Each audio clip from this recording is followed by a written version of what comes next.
Hello students, welcome to Biology World. I am Priyanka Shuran. Today we are going to start a new unit and a new chapter of 12th class. A new unit that is genetics, and in this chapter we will study about the genetics, that is the study of genes. एक ऐसा chapter जिसने bio की पूरी काया पलट कर दी, एक ऐसा चैप्टर जिसने एक नई सोच दी बायोलॉजी की, and that chapter is Principle of Inheritance and Variation.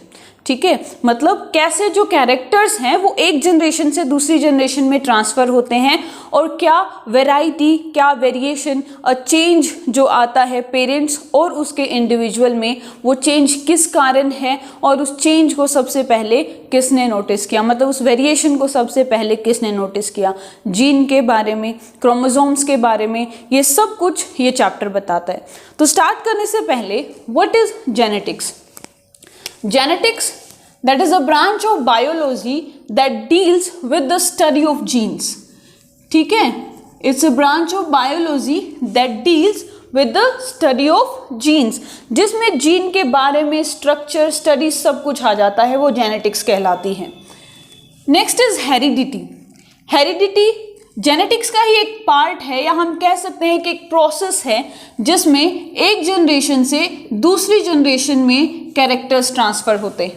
एक ऐसा प्रोसेस जिसमें एक जनरेशन से दूसरी जनरेशन में कैरेक्टर्स ट्रांसफ़र होते हैं, दैट इज द हेरिडिटी. अब जो फर्स्ट जनरेशन है, दैट इज जो पेरेंट्स हैं और उनके जो ऑफस्प्रिंग हैं, उनके बीच में कहीं ना कहीं एक डिग्री होती है चेंज की. ठीक है, एक वैरायटी होती है, एक डिफरेंस होता है, एक चेंज होता है, एंड दैट द चेंज, और we can call it the degree of change is known as variation. ठीक है, जो पेरेंट्स एक जनरेशन और दूसरी जनरेशन के बीच में जो चेंज है, जो अमाउंट है चेंज का, वो कहलाता है वेरिएशन. क्या कहलाता है? वेरिएशन. इस चैप्टर को स्टार्ट करने से पहले हम कुछ थ्योरीज के बारे में पढ़ेंगे. These theories are also known as the post Mendelian theories, या फिर ऐसी थ्योरी जिन्होंने लाइफ के बारे में, या जीन वर्ड हम यूज नहीं करेंगे, कि कैसे एक न्यू इंडिविजुअल का अराइज हुआ है, कैसे एक न्यू इंडिविजुअल अराइज हुआ है, इनके बारे में एक एस्टिमेट लगाया था. और पहली जो थ्योरी आती है दैट इज पाइथागोरस की, और पाइथागोरस ने थ्योरी दी वेपर थ्योरी. इन्होंने कहा कि जो इंडिविजुअल्स हैं, एनिमल्स हैं, एनिमल्स की पूरी बॉडी या एनिमल्स के हर एक ऑर्गन से कुछ वेपर्स निकलते हैं. एनिमल्स के हर एक ऑर्गन से, हर एक पार्ट से कुछ वेपर्स निकलते हैं, और ये वेपर्स एक न्यू ऑर्गेनिज्म की फॉर्मेशन करते हैं. ये वेपर्स एक न्यू ऑर्गेनिज्म की फॉर्मेशन करते हैं, एक न्यू इंडिविजुअल की फॉर्मेशन करते हैं. ठीक है, सेकेंड थ्योरी दी हिपोक्रेट्स ने. सेकेंड थ्योरी दी हिपोक्रेट्स ने. हिपोक्रेट्स ने कहा कि कोई भी एक एनिमल है, कोई भी एक ऑर्गेनिज्म है, उसकी पूरी बॉडी के पार्ट से, उसके कंप्लीट पार्ट से एक रिप्रोडक्टिव मटेरियल निकलता है. हर एक पार्ट से रिप्रोडक्टिव मटेरियल निकलता है, और वो रिप्रोडक्टिव मटेरियल नेक्स्ट प्रोजेनी को हैंड ओवर कर दिया जाता है. ठीक है, कि बॉडी के जितने भी पार्ट है, कंप्लीट बॉडी पार्ट से रिप्रोडक्टिव मटेरियल निकलेगा, और ये रिप्रोडक्टिव मटेरियल नेक्स्ट प्रोजेनी को डायरेक्टली हैंड ओवर कर दिया जाएगा. ठीक है, नेक्स्ट थ्योरी आई अरिस्टोटल की. अरिस्टोटल ने मेल डोमिनेटिंग सोसाइटी के कारण एक थ्योरी दी कि जो सीमन है उसका बहुत इंपॉर्टेंट रोल है, और सीमन एक हाईली प्यूरिफाइड ब्लड है. ठीक है, सीमन एक हाईली प्यूरिफाइड ब्लड है, और इसका बहुत इंपॉर्टेंट एक वाइटल रोल है, इसका वाइटल इफेक्ट है. ठीक है, जो कि लाइफ को मोशन देता है, जिंदगी को मोशन देता है, जो न्यू ऑर्गेनिज्म बन रहा है उसको मोशन देता है. लेकिन जो मदर है, जो फीमेल है, वो सिर्फ और सिर्फ उसको फर्निश करती है, सिर्फ और सिर्फ उसको नर्चर करती है. ठीक है, अरिस्टोटल ने कहा कि जो मेल गैमेट है, या फिर जो सीमन है, जो लिक्विड मेल रिलीज करता है, उसका एक बहुत इंपॉर्टेंट रोल है, एक बहुत वाइटल रोल है एक न्यू ऑर्गेनिज्म की फॉर्मेशन में, एक न्यू इंडिविजुअल की फॉर्मेशन में. और ये जो सीमन है हाईली प्यूरिफाइड ब्लड है. ठीक है, और ये एक लाइफ को मोशन प्रोवाइड करता है, वाइल जो फीमेल्स हैं वो सिर्फ और सिर्फ जो न्यू इंडिविजुअल को नरिश करती हैं, फर्निश करती हैं.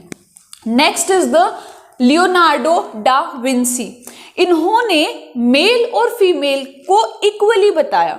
ठीक है, उस टाइम पे, उस दौर पे जहां पे मेल डोमिनेटिंग सोसाइटी थी, इन्होंने हिम्मत की और कहा कि जो मेल और फीमेल पेरेंट्स हैं वो दोनों इक्वली कंट्रीब्यूट करते हैं। सब बोलते थे कि मेल डोमिनेटिंग सोसाइटी है, अरिस्टोटल ने बोला, तो इन्हें पागल बताया गया।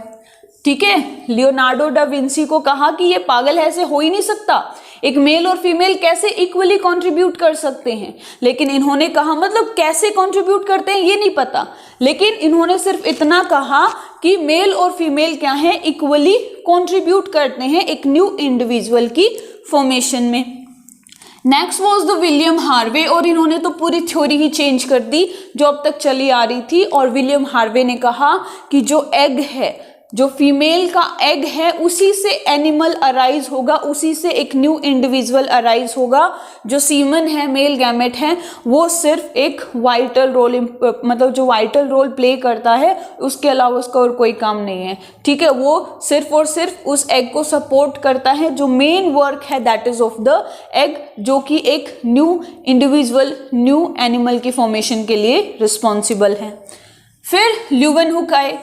ल्यूवेनहुक ने 1677 में जो मेल गैमेट है, स्पर्म को ऑब्जर्व किया, बहुत सारे एनिमल्स का, फ्रॉग का, फिशेस का, ठीक है, ह्यूमंस का और डिफरेंट एनिमल्स का जो स्पर्म को ऑब्जर्व किया। और स्ट्रक्चर को ऑब्जर्व करके उन्होंने स्पर्म के लिए एक टर्म दी दैट इज एनिमलक्यूल। ठीक है, और कहा कि ये जो एनिमलक्यूल है, it is responsible for the production of the new individual. तो यहाँ पर उन्होंने मेल गैमेट के लिए, मेल गैमेट को सबसे पहले ऑब्जर्व किया, ठीक है, और एक term the that is एनिमलक्यूल।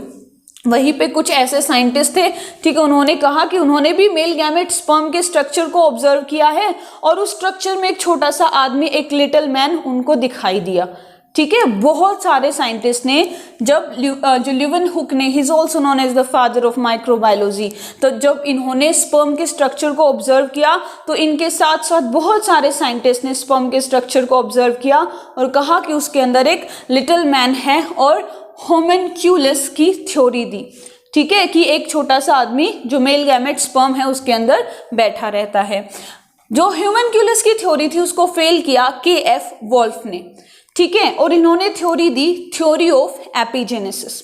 Theory of epigenesis, इन्होंने कहा कि जो मेल और फीमेल है वो गैमेट्स बनाते हैं, गैमेट्स का फ्यूजन होता है और उससे एक न्यू इंडिविजुअल की फॉर्मेशन होती है। हालांकि कैसे फ्यूजन होगा, कैसे गैमेट्स बनेंगे, ये इनको नहीं पता था। इन्होंने सिर्फ कहा कि जो मेल और फीमेल है, फीमेल की बॉडी में न्यू इंडिविजुअल की फॉर्मेशन होगी, दोनों का इक्वल पार्ट होगा, ठीक है, दोनों का इक्वल कंट्रीब्यूशन होगा और दोनों गैमेट्स बनाएंगे, गैमेट्स का फ्यूजन होगा और उससे एक न्यू इंडिविजुअल की फॉर्मेशन होगी।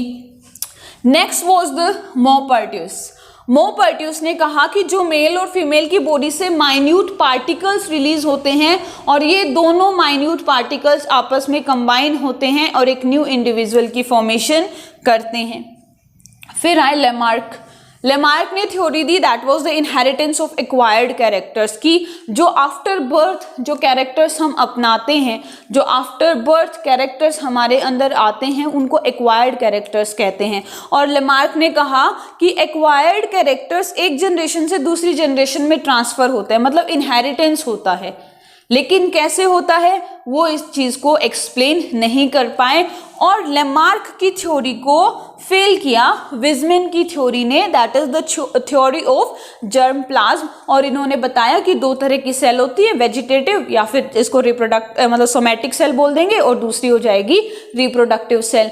ठीक है, और ये क्या करती हैं, न्यू इंडिविजुअल्स की फॉर्मेशन करती हैं। और सिर्फ जो जर्म सेल है, ठीक है, सिर्फ और सिर्फ जो रिप्रोडक्टिव सेल है, जर्म सेल है, उसी के कैरेक्टर एक जनरेशन से दूसरी जनरेशन में ट्रांसफर हो सकते हैं।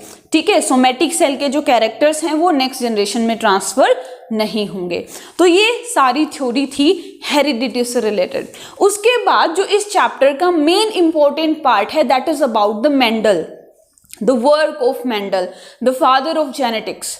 ठीक है, ग्रिगोर जॉन मेंडल, जिन्होंने लगातार 12 साल तक काम किया, लेकिन फिर भी इनके काम को कोई इंपॉर्टेंस नहीं मिली। और इंपॉर्टेंस मिली वो भी कब, जब इनकी डेथ हो गई। इनकी डेथ होने के बाद पूरी दुनिया ने इनके काम को जाना। तो नेक्स्ट वीडियो में हम लोग पढ़ेंगे कि मेंडल ने किस पे वर्क किया था, क्या वर्क किया था, ठीक है, और क्या एक्सपेरिमेंट मेंडल ने कंडक्ट किया था, और मेंडल थे कहाँ से, उन्होंने अपनी स्टडीज कहाँ से की। That is about the Gregor John Mendel. So that's it for today. If you like my video, then please share and subscribe my channel. Thank you.